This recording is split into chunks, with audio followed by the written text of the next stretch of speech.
So welcome to all of you to Ayushi Bansal taxation classes. अब start कर रहे हैं हमारा आज का new topic, that is section 17 subsection number 5 of CGST act 2017 blocked credit. सबसे पहले समझो ये ब्लॉक्ड क्रेडिट क्या होता है। अब स्टूडेंट, ब्लॉक्ड क्रेडिट का बेसिकली क्या मतलब है, हमने पूरे ITC चैप्टर में अभी सीखा, इनपुट टैक्स क्रेडिट में सीखा ना क्या, कि अगर हमने कोई GST पे किया होता है तो हम उसका ITC क्लेम कर सकते हैं अगर हम एलिजिबल है, that is we are a registered person, हमने वो गुड्स और सर्विसेज अपने बिजनेस या इन द कोर्स और फर्दरेंस ऑफ बिजनेस के लिए लिया है ये। But still some cases are there जहाँ बोला कि अगर ये गुड्स या सर्विस रिसीव करें तो बेशक आपने GST पे किया हो, यू कैन नॉट क्लेम इस credit, it means ITC is blocked, वहाँ ITC ब्लॉक है। रीज़न मैम क्यों?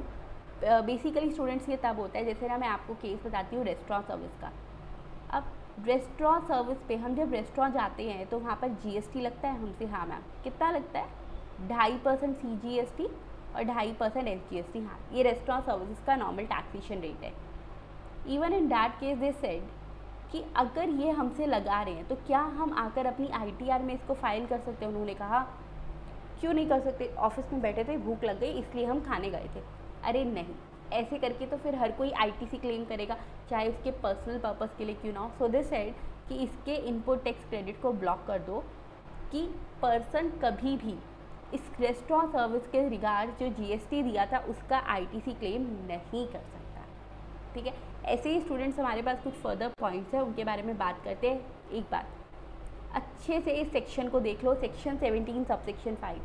रीज़न, हाँ, सेक्शन नंबर याद करना है, प्रोविज़न समझना है, सेक्शन नंबर याद करना है विद सबसेक्शन नंबर, क्योंकि इसमें से आपको एग्जाम्स में क्वेश्चन मिलेगा। इसमें से एग्जाम्स में स्टूडेंट CS, CS, CM में हर लेवल पर इसमें से क्वेश्चन आता ही आता है, तो बहुत अच्छे से समझ लो। डन। अब बात आती है कि मैम ऐसे कौन कौन से गुड्स और सर्विसेज हैं, समझना चाहोगे? Very good. तो section 17 subsection 5 is related to the cases where ITC under GST can't be avail, जहाँ हम ITC क्लेम नहीं कर सकते। ठीक है, इसको हम कहते हैं ब्लॉक्ड क्रेडिट। क्या बोलते हैं? Blocked credit, yes.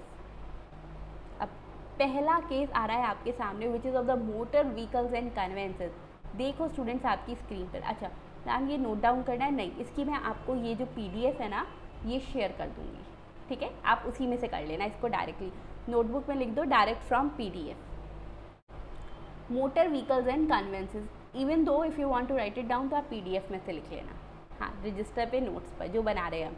Motor vehicles and conveyances, देखो इतनी सारी गाड़ियाँ चल रही हैं सड़क पर, but I can bet on it ये सबकी सब ना, सबकी सब बिजनेस पर्पज़ के लिए तो नहीं है। इसमें से बहुत सी गाड़ियाँ ऐसी होंगी जो पर्सनल यूज़ के लिए चल रही हैं, तो ऐसे तो गवर्नमेंट को बड़ा लॉस हो जाता, हर कोई ITC क्लेम करता। सो दे सेड कि इसका ITC कर दो ब्लॉक।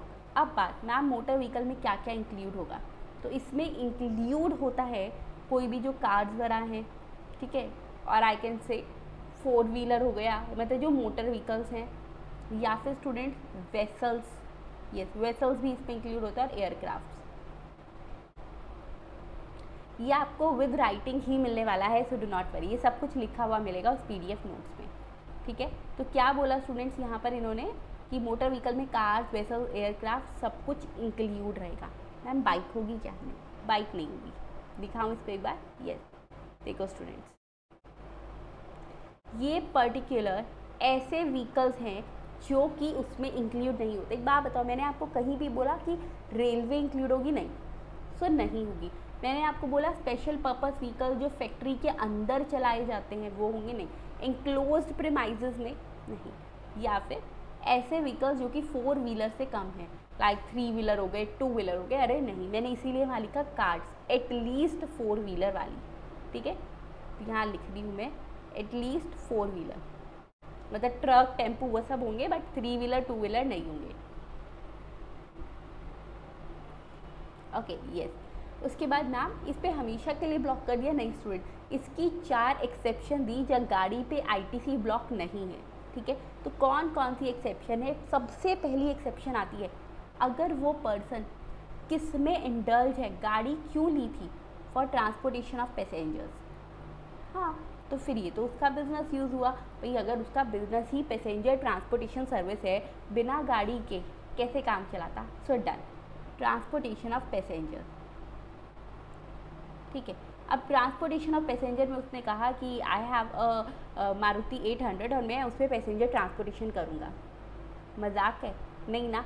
तो यहाँ पर उसने बोला कि देखो हमें भी पता है कि ये जो मतलब जो ऐसी गाड़ी हो गई जिसकी मिनिमम, आपको पता है ना हर गाड़ी की सीटिंग कैपेसिटी होती है। सो दे आर सेइंग कि आप ये मत कहो कि मारुति सुजुकी हो गई या फिर इवन चाहे कोई भी गाड़ी हो गई जिसकी सीटिंग कैपेसिटी कितनी है, 13 पैसेंजर्स से कम की है, लेस देन 13 पैसेंजर्स हैं। कितनी है? 13 पैसेंजर्स से कम की है या फिर 13 पैसेंजर्स हैं। इट मीन्स दिस है ट्रांसपोर्टेशन ऑफ पैसेंजर्स जो 13 या 13 से लेस हैं, इन दैट केस वो ट्रांसपोर्टेशन ऑफ पैसेंजर हम नहीं मान रहे, ITC शैल बी ब्लॉक्ड। अगर उस गाड़ी की सीटिंग कैपेसिटी जो कि पैसेंजर ट्रांसपोर्टेशन में इंक्लूड है मोर देन 13 है, सो यस ITC वहाँ पे वो क्लेम कर पाएगा। क्लियर? यस। अब बात आई मैम उसमें ड्राइवर सीट इंक्लूड होगी? हाँ, मोर देन 13 इंक्लूडिंग ड्राइवर सीट। ठीक है, अब एक बार मैं आपको पढ़ाती हूँ आपके नोट से जो मैं आपको वहाँ पे प्रोवाइड करने वाली हूँ। मतलब देखो 13 तक भी हुई ना तो भी नहीं, 13 से ज़्यादा हुई तो ITC क्लेम कर पाएगा। ओके, अब जैसे I10 हो गई, I20 हो गई, मारुति सुजुकी हो गई, ऐसी मतलब मारुति की 800 हो गई, या फिर ऐसी गाड़ियाँ जिसकी 13 पैसेंजर से कम की। और अगर मैं बोलूँ तो हर ऐसी गाड़ी जो हम पर्सनल कंजम्पशन के लिए यूज़ करते हैं वो कितनी होती है? मैक्सिमम 5 सीटर, 6 सीटर, 7 सीटर, इससे ऊपर की तो नहीं होती। ठीक है, तो उससे ऊपर की है, 13 से ऊपर की है, तो पैसेंजर ट्रांसपोर्टेशन में होगी। ठीक है, ITC is not available for motor vehicles used to transport persons having a seating capacity of less than or equal to 13%, यानी more than 13 है तो allowed. Further, ITC is not available on vessels and aircraft. For example, XYZ company ने एक गाड़ी खरीद ली business के लिए, तो ये ITC क्लेम नहीं कर पाएंगे। क्यों? उसने ये नहीं बोला कि उसका बिजनेस पैसेंजर ट्रांसपोर्टेशन का है। Okay, yes. चलो, अब आती है ऐसी 4 एक्सेप्शन हैं स्टूडेंट्स। कितनी एक्सेप्शन है? बेसिकली 4 एक्सेप्शन है जिन पर कि ITC मिल जाता है। That is exceptions to ITC on motor vehicle, vessels और एयरक्राफ्ट। इट मीन्स ये एक्सेप्शंस किसकी हैं? एक्सेप्शंस टू ब्लॉक्ड क्रेडिट, कि यहाँ पर ITC अवेलेबल होगा। पहली कौन सा है केस?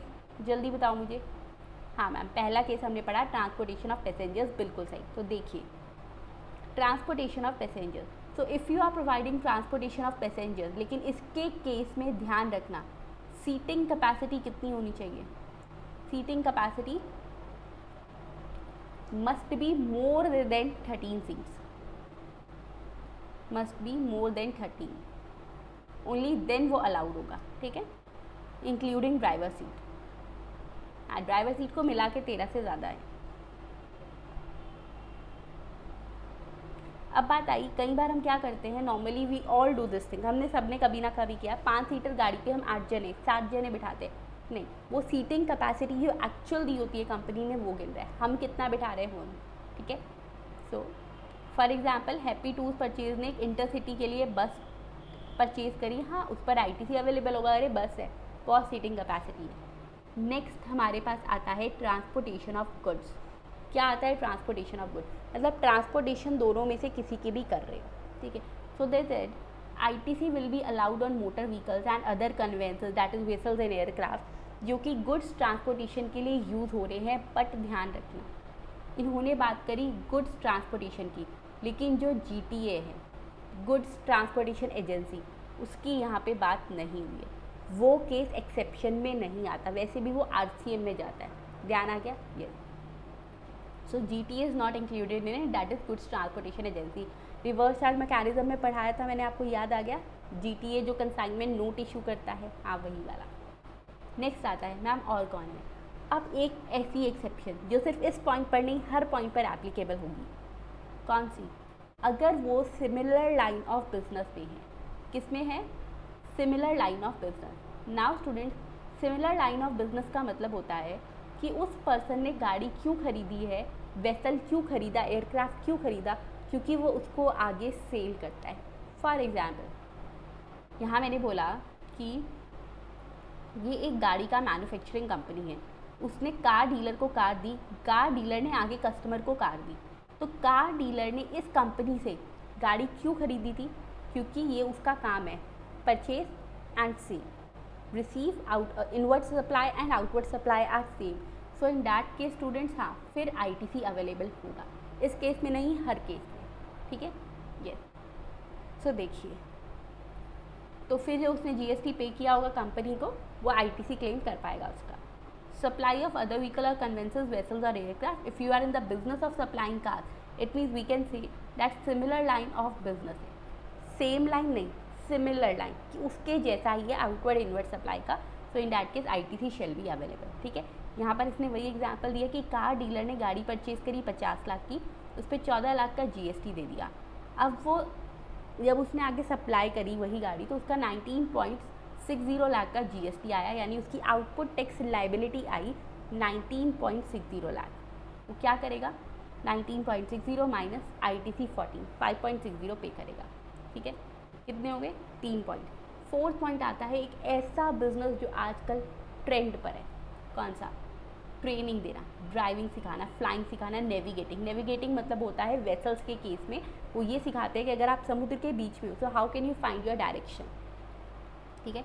तो अगर किसी ने गाड़ी इसलिए ली थी, वेसल इसलिए लिया, एयरक्राफ्ट इसलिए लिया कि उस पर वो पर्सनस को, उसका बिजनेस है कि वो ट्रेनिंग देता है फॉर ड्राइविंग, फ्लाइंग और नेविगेटिंग, ठीक है।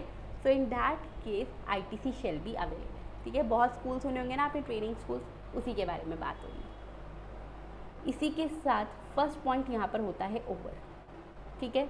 आई होप सबको समझ आया ये। Next point, food and beverages. Food and beverages मतलब रेस्टोरेंट सर्विस, रेस्टोरेंट सर्विस, ठीक है।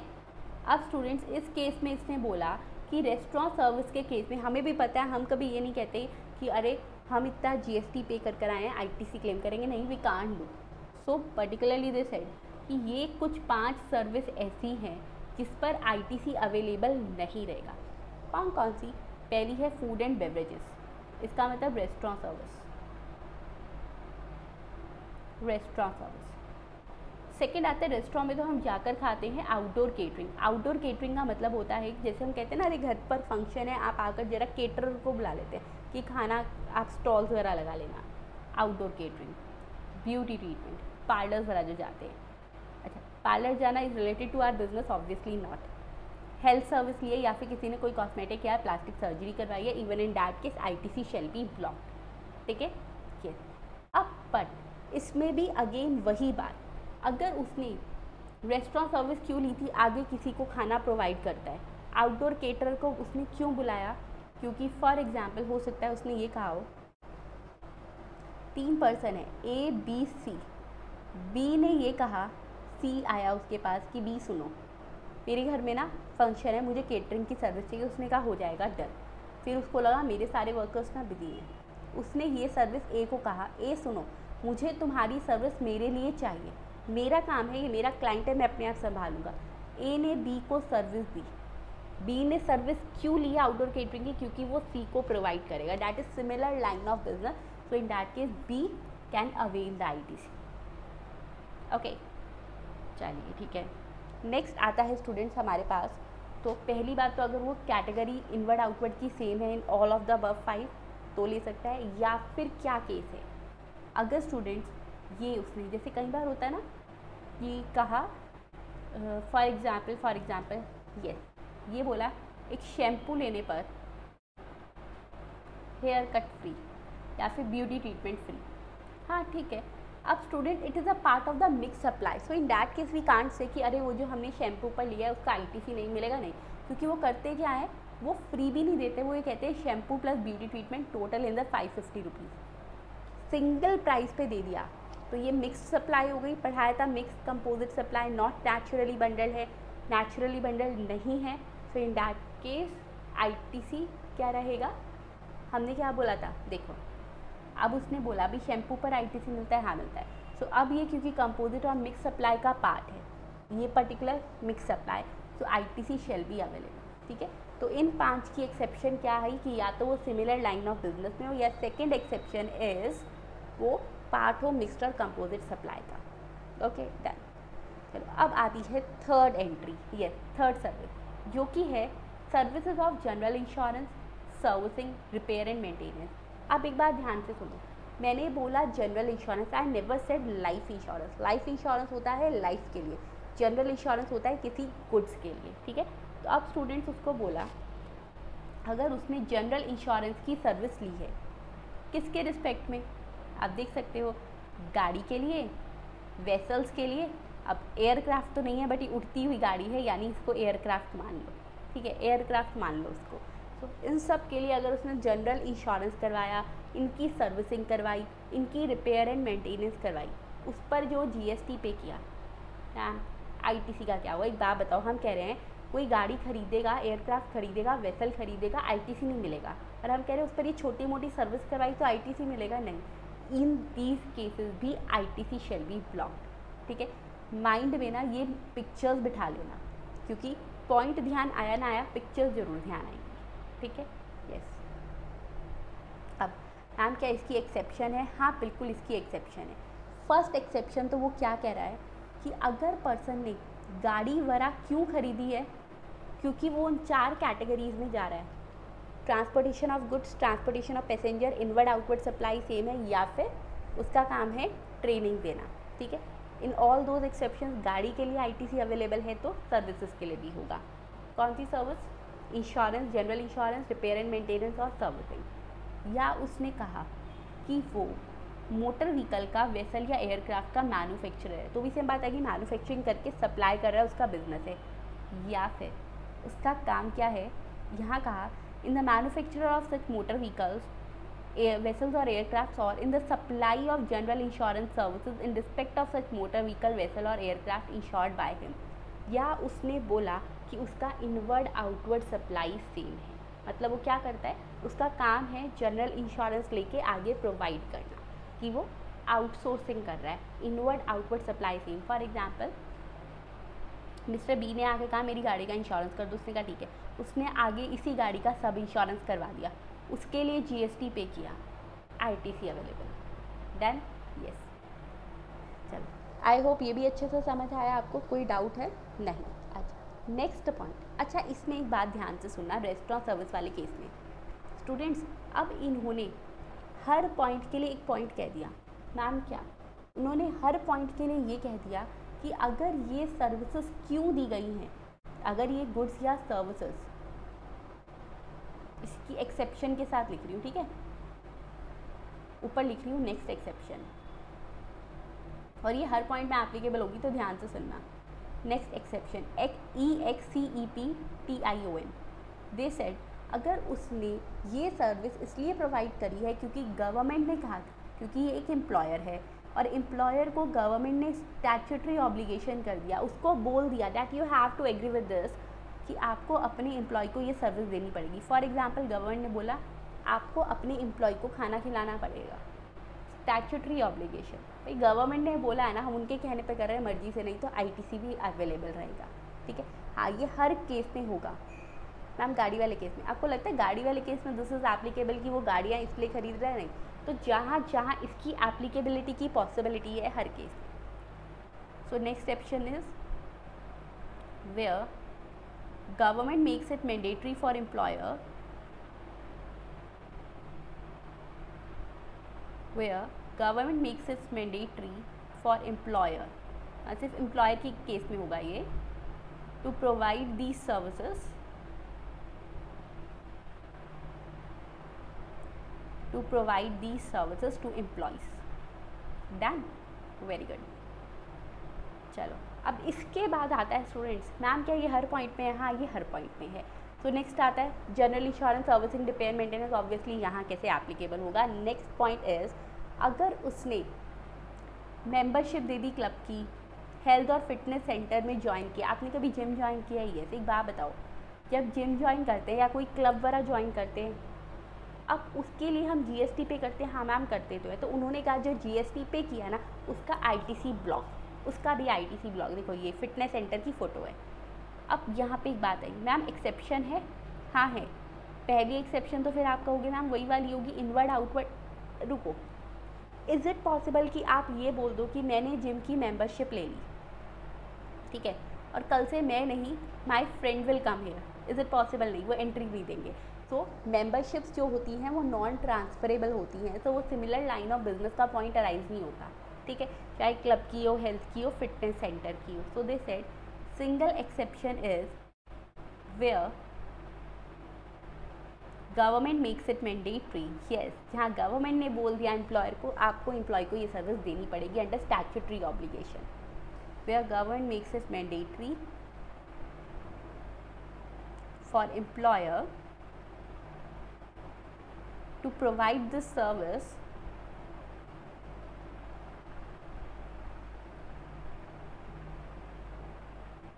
to employee under statutory obligation. Yes, under statutory obligation की legal obligation. Done. Okay, very good.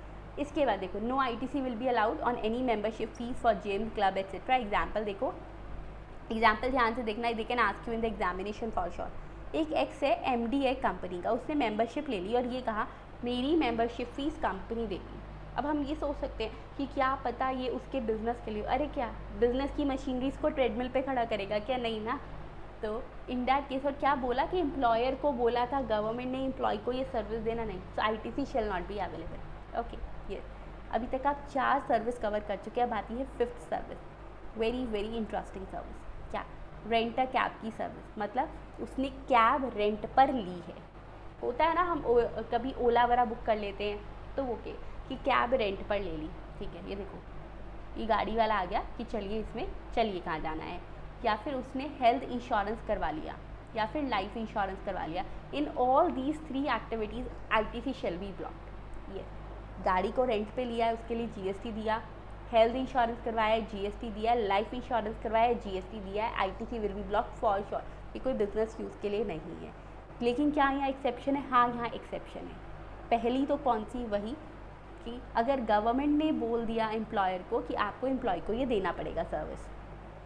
For example, very normal in very much states, government ने बोल दिया कि अगर female staff को नाइट शिफ्ट करवा रहे हो तो आपको उनको गाड़ी बुलवा के देनी पड़ेगी, गाड़ी को रेंट पे बुलाओ कि वो उनको घर छोड़ कर आएगी, आप पैसा देना उसके लिए। अगर अब गवर्नमेंट ने ऐसा मैंडेटरी किया है तो जो पर्सन ने पे किया, ITC अवेलेबल, ठीक है। इन ऑल दीज केसेस दिल will be the category. Next आता है, मतलब सब में health insurance, life insurance employer ने एम्प्लॉय का कराया है, गवर्नमेंट ने कहा था जी अलाउड। नेक्स्ट, अगर वो सिमिलर लाइन ऑफ बिजनेस हो, ITC अलाउड, यस, या फिर वो पार्ट हो मिक्स्ड और कंपोजिट सप्लाई का, ITC अलाउड, ठीक है। नेक्स्ट आता है लीजिंग, रेंटिंग और हायरिंग ऑफ मोटर व्हीकल्स। अब उसने गाड़ी परचेज़ नहीं करी, वेसल परचेज़ नहीं करी, उसने एयरक्राफ्ट परचेज़ नहीं करा, पता था परचेज़ करने पे ना GST का क्रेडिट नहीं मिलता, चलो let's take it on lease. Lease मतलब long term rent, yes, lease पे लिया, हायर पे ले लिया, hire basis that is the kind of taking it on rent. Rent पे ले लिया, ITC मिलेगा नहीं जी, ITC shall be block. Clear? Next, ma'am इसकी क्या कोई एक्सेप्शन है? हाँ, इसकी एक्सेप्शन है। कौन से वाली? वही एक्सेप्शन जो पॉइंट नंबर 1 में पढ़ाई थी, मतलब जो इनकी परचेज पर थी। 4 एक्सेप्शन रिवाइज करो। Transportation of passenger, seating capacity must be more than 13 including the driver seat, transportation of goods but not the GTA. Next, inward outward supply same similar line of business. 4th point, training वगैरह दे रहा है, ठीक है। ये उसके बाद students next आता है point number 6, travel benefits. Travel benefits, अच्छा एक बात और, इसके बाद you will receive a quiz from my side, ठीक है। आपके लिए आ रही है एक क्विज, यस, आपको करना है उस ब्लॉक्ड क्रेडिट के क्विज के हर क्वेश्चन का आंसर, और in the similar manner students आप क्या करने वाले हो, आप मुझे वो आंसर करोगे शेयर कि आपके कितने आंसर सही हुए, ठीक है। ये चलो, तो ट्रेवल बेनिफिट। ट्रेवल बेनिफिट में उसने क्या कहा कि अगर कहीं पर घूमने जा रहे हो और उसके लिए कुछ GST पे किया, अरे किस बात का ITC नहीं मिलेगा, ठीक है। बट ये कब मिलेगा स्टूडेंट्स? अब इसने कहा कि घूमने जा रहे हो एम्प्लॉय को वेकेशन पे भेज दिया, leave travel concession, LTC, salary chapter याद कर लो, क्या ट्रेन से भेजा, एयर से भेजा, कैसे वाला। In all the cases ITC will B block. Ma'am कोई एक्सेप्शन है? हाँ बिल्कुल एक्सेप्शन है, and the exception students again लिखिए, एक्सेप्शन क्या है? अगर गवर्नमेंट ने मैंडेटरी कर दिया एम्प्लॉयर के लिए कि एम्प्लॉय को ये सर्विस देनी पड़ेगी, where government makes it mandatory for employer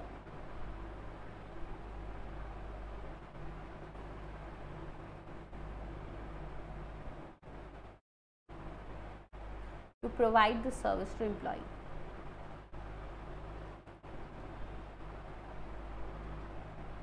To provide the service to employee. Okay, yes, very good. चलो अब नेक्स्ट पॉइंट हमारे पास आता है वर्क्स कॉन्ट्रैक्ट। इस पॉइंट को पढ़ने से पहले वर्क्स कॉन्ट्रैक्ट का मतलब समझो। वर्क्स कॉन्ट्रैक्ट का मतलब होता है, ये देखो, ये ना एक वर्क कॉन्ट्रैक्टर है, इसको हमने कहा कि एक ना बिल्डिंग बना दो, हमारी फैक्ट्री की बिल्डिंग। उसने कहा ठीक है।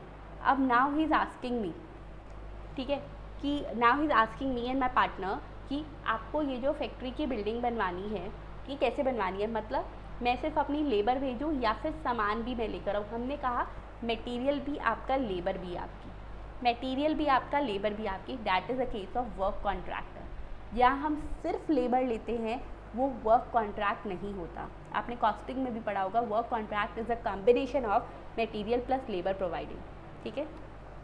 यस, लिख लो, work contract where material plus labour both are provided by the contractor. Both are provided by contractor, ठीक है, to contractee obviously। चलिए अब आती है मैम, क्या ये कभी भी अवेलेबल नहीं होगा? नहीं होगा। किस केस में नहीं होगा? अगर वर्क कॉन्ट्रैक्ट लिया है in case of an immovable property. Yes, अगर मूवेबल प्रॉपर्टी के लिया है तो अलाउड, इमूवेबल के लिए लिया है तो नॉट अलाउड। तो यहाँ पर मैं बना रही हूँ दो केस, ठीक है। हाँ, ये आपको PDF में एज इट इज़ मिल जाएगा। अगर इमूवेबल के लिए लिया है, इमूवेबल मतलब land, building, both, I can move this wall, immovable, तो नॉट अलाउड, ITC ब्लॉक, वो ब्लॉक कर दिया, ठीक है। बट अदरवाइज है, अदर यानी मूवेबल के लिए लिया है तो ITC मिल जाएगा, ठीक है।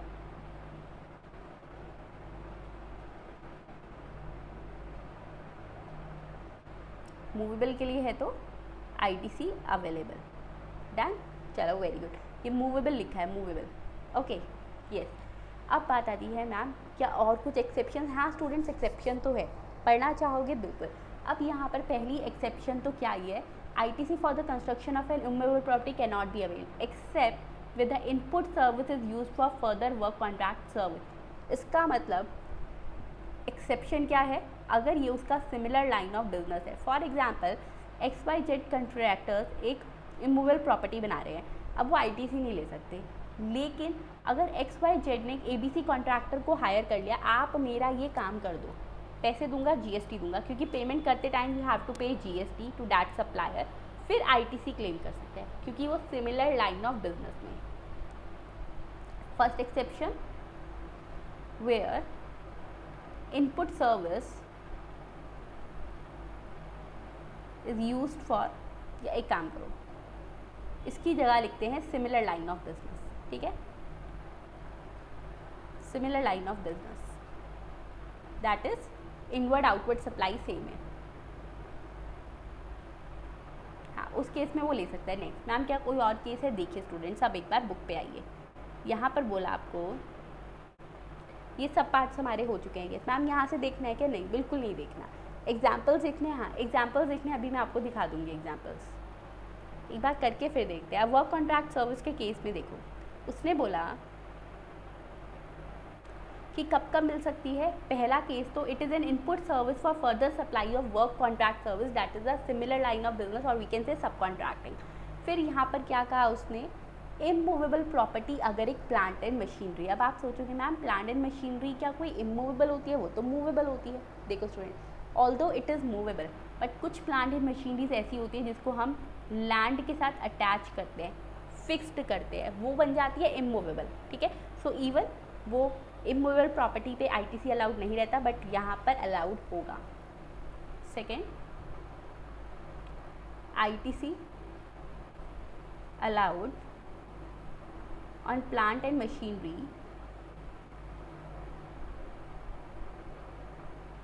which are attached to the land, which are attached to the land, जिसको लैंड के साथ हम अटैच कर देते हैं, ठीक है। यस, अब एक बात और कि यहाँ पर हम प्लांट एंड मशीनरी किस किस को मानेंगे या कंस्ट्रक्शन क्या मानेंगे। देखो फ्रेंड्स, पहला बात, कंस्ट्रक्शन में चाहे रिकंस्ट्रक्शन हो, रेनोवेशन हो, कुछ एडिशन कर दिया, कुछ चेंज कर दिया, कुछ रिपेयर करवा दिया। रिपेयर कौन सा? कैपिटल रिपेयर, रेवेन्यू रिपेयर नहीं, वो रिपेयर जिसको हम कैपिटलाइज करते हैं बुक में, ठीक है, जिसको बैलेंस शीट में कॉस्ट ऑफ मशीनरी में ऐड करते हैं, वो सब यहाँ पे इंक्लूड होगा। यस, ठीक है। Next, ma'am plant and machinery में क्या क्या मानना है? कुछ ऐसा है जो इसको प्लांट एंड मशीनरी नहीं मानना? तो अब सुनो स्टूडेंट्स, नाउ दिस सेड हम हर प्लांट एंड मशीनरी को प्लांट एंड मशीनरी में मान लेंगे, लेकिन इसमें से कुछ को ऐसा बोला प्लांट मशीनरी नहीं मानेंगे। कौन कौन सा बताऊँ? Land, obviously land is not a plant machinery, वो ना बोलता तब भी हमें पता था। देन दिस सेड बिल्डिंग, अरे हमें पता है बिल्डिंग प्लांट एंड मशीनरी नहीं होती। नेक्स्ट उन्होंने कहा या कोई और सिविल स्ट्रक्चर, वो भी प्लांट एंड मशीनरी नहीं है, that a kind of civil structure, building. उसके बाद स्टूडेंट्स यहाँ पर बोला है टेलीकम्युनिकेशन टावर्स। पहली बात मैम, टेलीकम्युनिकेशन टावर तो मूवेबल होते हैं। अच्छा, मतलब आप कहीं जा रहे हो और जहाँ में आगे कोई टावर लगा हुआ है एयरटेल का या किसी कंपनी का, आपने कहा अरे बड़ी भीड़ है इसको साइड कर दूँ, आप उसको साइड कर देते हो? नहीं ना, so it is immovable property. अब वो होता प्लांट एंड मशीनरी की कैटेगरी का है, लेकिन हम यहाँ पर उसको प्लांट एंड मशीनरी में नहीं मानते। इट्स एन अपैरेटस बट नहीं मानेंगे। लिखना स्टार्ट करें, अभी लिखाती हूँ आपको, टेलीकम्युनिकेशन टावर। और फिर आता है पाइपलाइन। मैम पाइपलाइन कौन सी? वो पाइपलाइन जो फैक्ट्री प्रीमाइजेस के बाहर डली है, जो फैक्ट्री प्रीमाइजेस के बाहर डली है, उसके लिए इन्होंने कहा है कि इसको प्लांट मशीनरी में नहीं मानना, इन 4 आइटम्स को, और इन पर आईटीसी ब्लॉक रहेगा, ठीक है। चलो लिखते हैं, plant and machinery do not include, पहला land, second building, third case क्या बोला उसने? Telecommunication tower. अच्छा हाँ, बिल्डिंग के साथ कोई सिविल स्ट्रक्चर हो तो भी नहीं, ये डू नॉट है, यानी इन पर आईटीसी नहीं मिलेगा। क्या है यहाँ पर? टेलीकम्युनिकेशन टावर, टेलीकम्युनिकेशन टावर, ठीक है। फोर्थ आता है स्टूडेंट्स वो पाइपलाइन जो कि फैक्ट्री प्रीमाइजेस के बाहर डली हुई है, pipeline outside the factory premises.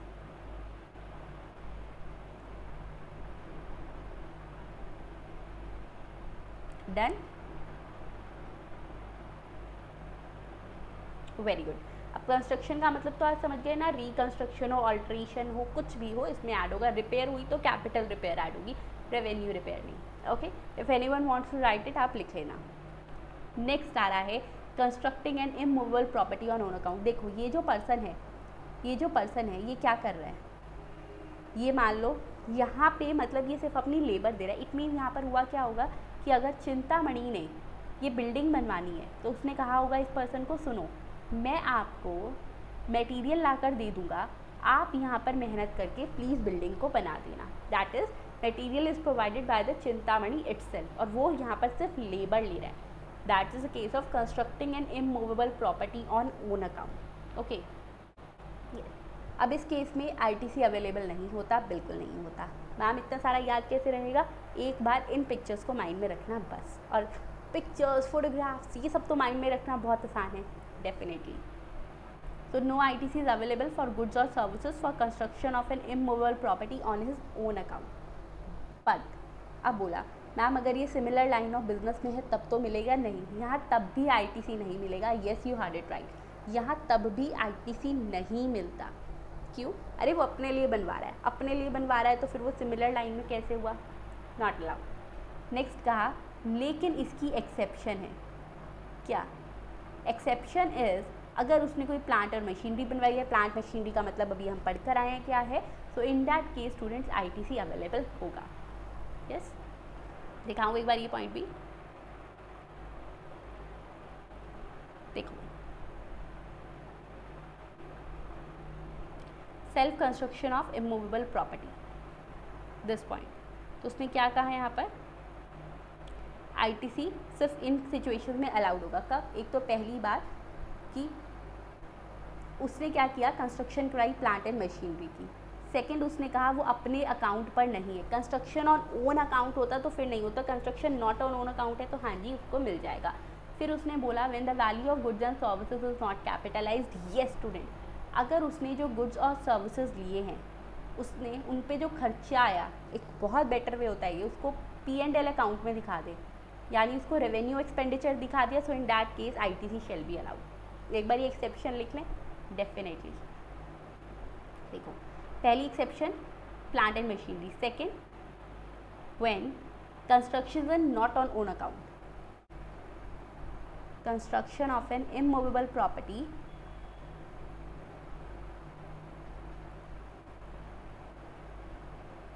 not on own account. Okay, third, when value of goods and services is not capitalized, तो मतलब क्या करे, उसके एक्सपेंडिचर को भाई प्रॉफिट एंड लॉस अकाउंट में दिखा दे।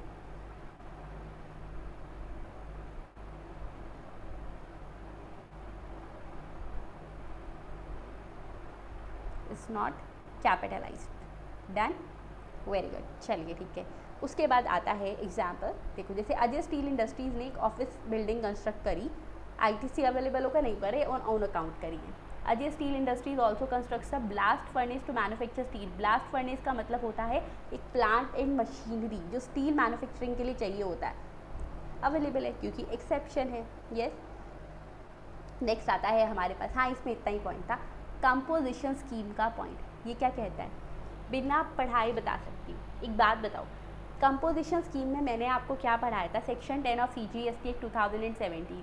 मैम वो ना किसी भी पर्सन से टैक्स नहीं ले सकता, क्यों, उसको अपनी टर्नओवर के बेसिस पे देना होता है। ठीक है, क्या वहाँ पर टर्नओवर के बेस पे वैसे भी उसको कितना 1%, 2.5% यही टैक्स देने थे। ठीक है, मतलब 1% और 2.5 और 2.5 5 करके, या वो 3 और 3 6 करके, हाँ फिर भी वो ITC भी क्लेम करेगा नहीं। हमने वहाँ भी बात करी थी, ITC is not available to that person because उसका आउटपुट टैक्स पेबल उसने कस्टमर से चार्ज नहीं किया होता। ठीक है, तो कंपोजिशन स्कीम, इसकी कोई एक्सेप्शन नहीं है। नेक्स्ट आता है very important point, mark it as very important, very repeated point, no ITC for non residents. जो नॉन रेजिडेंट्स इंडिया में आके काम कर रहे हैं उनको इनपुट टैक्स क्रेडिट नहीं मिलता। मैम कैसे, देखो उन्होंने क्या कहा, अगर नॉन रेजिडेंट ने बाहर से कोई गुड्स या सर्विस लिए हैं ITC shall not be available. ठीक है मैम, गुड सर्विस दोनों पे। अब ये ट्रिक समझो, उसने बेसिकली बोला नॉन रेजिडेंट ने अगर बाहर से सर्विस लिए यानी सर्विसेज को इंपोर्ट करवाया है ITC shall not be available, but अगर उसने गुड्स इंपोर्ट करवाए हैं तो गुड्स इंपोर्ट करवाए हैं यानी कस्टम ड्यूटी वगैरह लगी होगी, हाँ IGST लगा होगा, हाँ सो ITC अवेलेबल क्योंकि उसका हमारे पास ट्रैक है।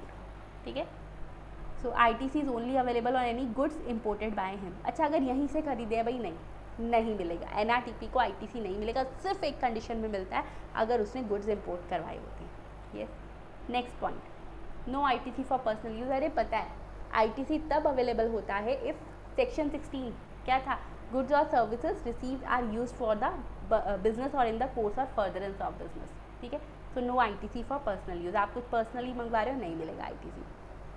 Free samples and destroyed goods, ma'am इस पे मिलेगा क्या ITC? अब एक बात बताओ, फ्री में कुछ दिया या गुड्स डिस्ट्रॉय हो गई, क्या उस पर आउटपुट टैक्स पेबल है? नहीं। So that's why they said यहाँ पर ITC भी ब्लॉक्ड है। अब इसके पीछे का कहानी सुनो, वरना पर्सन करते क्या, गुड्स किसी को, ये दो फ्रेंड्स हैं, इसने कहा सुन मैं तेरे को गुड्स सेल करता हूँ, उसने कहा फिर GST देना पड़ेगा। उसने कहा एक काम करेंगे, क्या कहता अपन लोग एक काम करेंगे कि मैं ये बोलूँगा कि मेरे गुड्स जो है मैंने वो फ्री में दे दिए सैम्पल, तू बाद में मेरे घर पर आकर मेरे को कैश दे देना। कैसे ट्रेसेबल होगा? नहीं। So that's why they said अगर गुड्स को फ्री में दिया है, फ्री सैम्पल दे दिया या फिर क्या किया है डिस्ट्रॉय वगैरह कर दिया, रिटर्न ऑफ कर दिया, राइट ऑफ कर दिया बुक्स में, ITC नॉट अवेलेबल। अब एक बार देखो इसकी डिस्काउंट वाली कैटेगरी से, मैंने ना आपको वैल्यू ऑफ सप्लाई में डिस्काउंट्स पढ़ाए थे, कितने कितने तरीके के डिस्काउंट्स थे, चलो वो सब देखते हैं। अब इसने कहा स्टूडेंट्स, आपको वो ध्यान है, उसने फ्री गिफ्ट दे दिया। हाँ, अगर फ्री गिफ्ट दे दिए तो पहली बात तो उन्होंने क्या बोल दिया स्टूडेंट्स कि जहाँ पर फ्री गिफ्ट्स वाला दे दिए जी आईटीसी अवेलेबल नहीं रहेगा। मैम किसी भी केस में अवेलेबल नहीं रहेगा अगर उसको सप्लाई नहीं मानेंगे। क्यों नहीं मानेंगे? बिकॉज उसमें कंसिडरेशन नहीं है तो आईटीसी नहीं देगा। लेकिन मैंने आपको पढ़ाया था शेड्यूल 1, उसमें कुछ पॉइंट ऐसे थे एक्टिविटीज़ विदाउट कंसिडरेशन, वहाँ आ रहा है तो बात ठीक है, आईटीसी मिल जाएगा। बट सप्लाई नहीं मान रहे, वो एक्चुअली फ्री गिफ्ट है तो नॉट अवेलेबल। ठीक है, बाय 1 गेट 1 फ्री ऑफर, बात सुनो, वो बाय 1 गेट 1 फ्री में वो कर क्या रहे हैं? इसका मतलब उसने बोला 1200 रुपये की एक टी शर्ट है, एक के साथ एक free. So they are not providing anything in free. In fact, they are giving you the 2 t-shirts at the cost of 1200. So ITC available. That is not a case of free gift. Discounts including buy more save more. जितना खरीदोगे उतना फ़ायदा. Staggered discount जिसको कहते हैं. Value of supply याद आ गया ना? Yes ma'am. So in that case also students, मैंने आपको बोला था कुछ नहीं हो रहा. वो सपोज उसने कहा कि एक खरीदा तो 10% का डिस्काउंट, 2 खरीदा तो 30% का डिस्काउंट। अरे क्या है, कम वैल्यू में ज़्यादा सामान दे रहा है तो फ्री नहीं है, कंसिडरेशन इन्वॉल्व है, आईटीसी अवेलेबल। सेकंड आता है सेकेंडरी डिस्काउंट। अब स्टूडेंट सेकेंडरी डिस्काउंट का भी आईटीसी पे कोई इम्पैक्ट नहीं पड़ता। क्यों? पहले पूरा पैसा दिया होता है। ओके चलिए, सो ये भी डन। यस, अब यहाँ आता है no ITC in fraud cases. ये क्या है? सुनो स्टूडेंट, अगर कभी किसी पर्सन ने फ्रॉड किया, डिपार्टमेंट ने करी उसको नोटिस भेजा, क्या आपने फ्रॉड किया, आईटीसी नहीं पे करा, या फिर आपने क्या किया था, आईटीसी को ओवर यूटिलाइज कर दिया था, जीएसटी नहीं पे किया, टैक्स कम दे दो, कुछ भी ऐसा केस है, इसकी वजह से वो डिपार्टमेंट जाकर जीएसटी देकर आया। बेशक उसने जीएसटी दे दिया लेकिन अब उसका आईटीसी क्लेम नहीं कर पाएगा, उसने डिपार्टमेंट की मेहनत करवा दी। ठीक है, so ITC will not be available for any tax paid due to the fraud cases. जैसे कि कम टैक्स दे रहा था, रिफंड ज़्यादा मंगवा लिया, आईटीसी गलत तरीके से यूटिलाइज कर दिया, कुछ विलफुल मिसस्टेटमेंट्स दिखा दी किसी भी केस में। ठीक है, इसके साथ आपका ब्लॉक्ड क्रेडिट का पॉइंट होता है यहाँ पर ओवर। हाँ, इसमें इतना ही था। अब आप क्या करने वाले हो, एक बार पूरे पॉइंट को अच्छे से पढ़ लो। आफ्टर दैट स्टूडेंट, अब नेक्स्ट सेशन में आपको करवाऊंगी इसके एग्जाम्पल्स। ओके, तो पहले पूरे पॉइंट को फटाफट अच्छे से पढ़ लो। कोई डाउट है, कोई क्वेरी है तो do ask me. Thank you, have a nice day.